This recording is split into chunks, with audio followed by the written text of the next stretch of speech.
Wayyo, yaa Rabbi, yaa Rabbi, yaa Rabbi.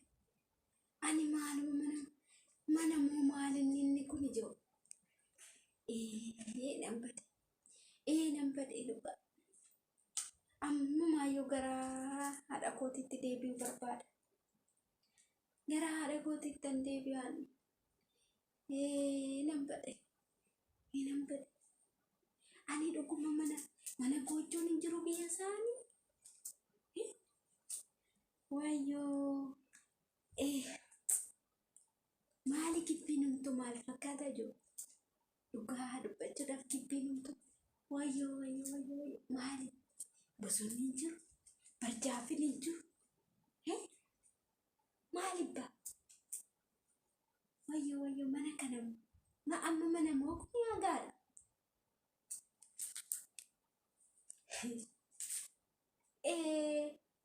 Otoon hin du'inan jannata galee moo akkam? Jannata jedha santu kanammoo gibbii maal fakkaata? Ijoo ko dhugaani maal ani riitti makiyya sallaale tanan biyya kooti bayu. Kinuu laalaa kun Addis Ababaan kana fakkaatti. Haadha koomoo maalan godha? Allaattiin illee gibbii keessa hin jirtu. Eenyu wajjin hin anaasa? Eenyu wajjin? Shimbirroon shokoktituu hin jirtu biyya kana. Maalirra teesse shimbirroo? Shimbirroo maalirra teesse? Biyya kanatti barjaafin hin jiru. Akka biyya keenyaa muktiin hin jiru. Axiriin hin jiru. Dallaan hin jiru. Maalirra teesse shimbirroo? Maal nyaatti? Wayii akaayiin lafatti bu'ellee hin jiru. Akaayiin himti lafatti bu'ellee hin jiru. Sareen mana keessa hin jiru. Ammootuma kana dhufeetuma hattuu umurii keenya fudhatu sun amma mana kana baatee otoo deemee. Wayyoo itiyyee yoomnatti gadi dhufanii amma. Itiyyeen achirraa gadi bu'anii dhufanii namni maal? Wayyoo oguma jannata jedha sana natti fakkaate. Jannata ma jedha sana wayyoo. Ani ciiseetuma bulaayi. Eenyu wajjin hin anaasa? Eenyu wajjin dubbadha? Namichi moo na fidee gibbii takka gibbii duwwaa axirii keessa na kaa'ee deemee axirii jennaan axiriin hin jiru. Axirii akkan cabsee hin baane moo axiriin akka biyya keenyaa san hin jiru? Barjaafi biyya keenyaa isaantu nu jalaa fixe. Agaa nuti akkasitti qa'ee warra keenya keessaa lafa boolloo nu jalaa gadi fageessan keessa maaltu qotee gaafa makiinaan dhufanii qotan lakkaa isaan kanarratti ijaarrachuuf. Amma kuni agaan ijaarame moo muka keenya saniin ijaarame? Way biyyoo diimaa nutillee mana keenya jennee mana keenyatti maariiffanne. Mana keenya gisee masqalaa itti maariiffanne. Akkanatti isaan fidanii mana isaaniitti bareeffatu. Biyyoo diimaa, biyyoo adii, biyyoo daalachaa akkasitti waliin makanii lakkaa isaa madaabaraatti naqanii fidatanii warri katamaan nurraa akkasitti fudhatanii dhufanii. Afaantu na dhibe malee gaafa sanittan dubbadhaa maalan godha? Afaantu na dhibe. Afaan isaan hin beekne. Gaafa isaan makiinatti guuttatanii fudhatanii deeman. Kanatti ijaarrachuudhaaf isaan. Wayyoo. Kana namumatti ijaaree jiru. Namatti ijaare moo makiinatti ijaare? Kachamannee jedha santu ijaarare. Kachamanittiin waggaana nu fukkoo.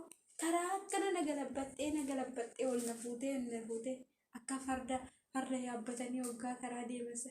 Fardi keenyayyuu akka otoo irra rafanii nama raffisa.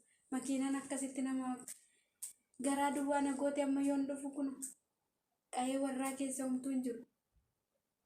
Way. Itiyyeen hin jiranii. Mana itiyyeen hin jirretti moo maaltu ta'a? Itiyyee maalii akkanatti dhufanii hin beekan? Wayyoo haadha koo. Itiyyeen dhufan.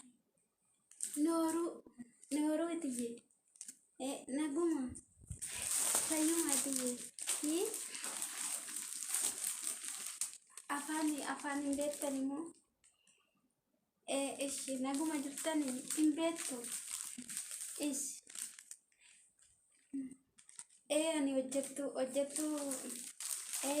waan baay'ee keessan beekne jettanii reetiyye anuu qofaa ta'eetu mana lallaalaa tureetiyye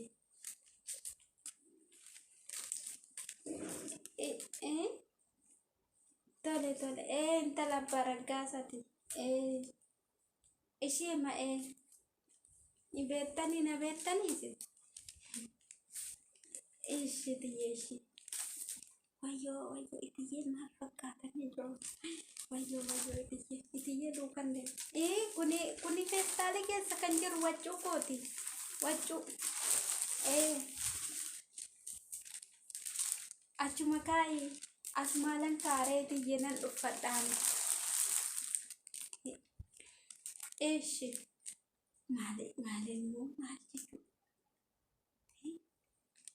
feestaalitti qabadhee dhufe jennaan maal isaanitti fakkaata ani kaayee odisse ishi tiyye yaantalo naguma intala abbaa raggaasaa fayyuma nagaa galata isaa annan beeka afaanii kottu luma seene wayyoo naanaatu yaantalo naguma maalinni ati uffannati kotonnati qabdu feestaalitti uffatamoo kuni maalinni reentalatu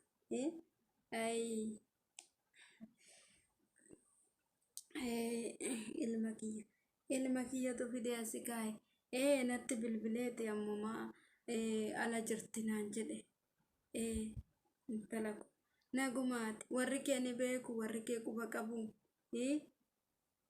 warri kee quba qabu immoo qaban warri yoo kana dhagahanii ijoollee kun naaf dabarsitee naaf guddistee naaf bareechitee jedha gaafa baadiyaa ufan akkasitti daalachaanii gongoo miila isaanii keessaa hin baafatanii uffatan jijjiirratanii uffata firee amma uffannati fiddee dhufte kuni kan guyyaa tokkooti moo kan waggaati moo kan maalii fiddee dhufte gaafa asitti nuti uffata keessan isinirraa jijjiirree asitti jettullee isinirraa jijjiirree akkasitti gaafa isinti bareedee gaafa afaan barattanii gaafa maal jettanii galtanii nyaata barattanii nyaata faranjiitu jira kanatu jira mana kana keessa raftanii gabbattanii gaafa galtanii akka haadha keessanitti isin kunuunsinee gaafa isin galchinu gadi nu jalaa qabdee gadi nu jalaa itti malee maal nu goote intalli ebelu waan akkana goote intalli ebelu akkana jedhani ka warri baadiyaa way ishii intalli kun ishii nu bareeddudha dhugaa ana maali egaa rabbumarraa arganna malee namarraa miti antala kun manni kan rabbiiti akka mana keetitti nyaata wallaalte taanan akka biyya keetii immoo qoraaniin miti kan hojjetani asitti qoraaniin hin hojjettu nyaata baay'een hojjettu ijoolleen koo biyya alaa jiraatanii kinooti mannis kana fakkaata kana humaa tokkoon akka haadha keetitti si jiraachisa intalti kiyya tokko jirti intalli kiyya tokko jirti amala qabdi amala ishii sanarrumatti naa obsi amma hin jirtu amma barnoota deemteen dhufti yoo dhufte adaraa amala ishii wajjin amala ishii hubadhuu fi amala kee ati kunoo gadi jettuudha booduma gaafa afaan barattee maali jette gaafuma